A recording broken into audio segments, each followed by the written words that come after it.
Today we have Ian Boxall, the president of the Agriculture Producers Association of Saskatchewan, and he is here today to tell us a little bit about what they are working on with the CTA and the Canadian government in terms of grain shipping here in Saskatchewan. And so thank you so much for being with us today, Ian. Thank you. And so, Ian, tell us a little bit about what APAS is looking to get the CTA to do for producers and grain shippers in Saskatchewan.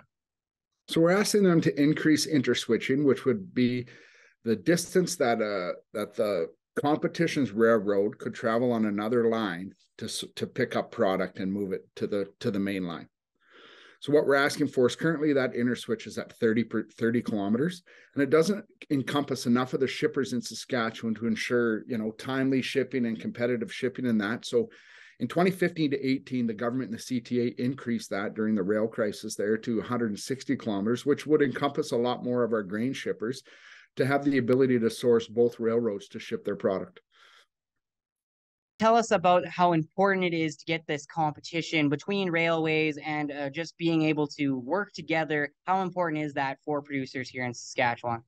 Just to increase shipping, right? We're captive in Saskatchewan. We have no choice but let the railroad move our grain to port. We can't truck it. So, in a time when the world needs our product and wants our product, never should a supply chain issue be a reason that we can't get this product to the end users. So, at the National Supply Chain Task Force has put this in as a recommendation, and we're just asking that the government and the CTA, implement this as soon as possible. I also think there's a play here where it's time that the railroad stepped up and did this voluntarily, worked with each other to ensure that shipping of the products that are produced in Canada and in Saskatchewan are shipped in a timely fashion, right? We export most of what we produce here, whether it be fertilizer, energy products, or whether it be grain, and it's time that the railroads did what's right for Canadians.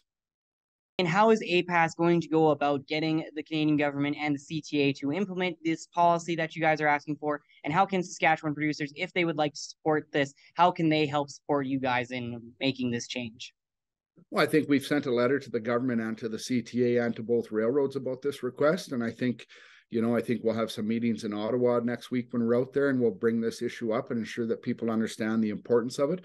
I also think, local producers, talk to your MLAs and your MPs, and let's ensure that, competitiveness and that we are getting our products to port in a timely fashion, especially now that, we're seeing countries short of food and short of products, and they want what we have, and we need to ensure that we can get it to them in a timely fashion.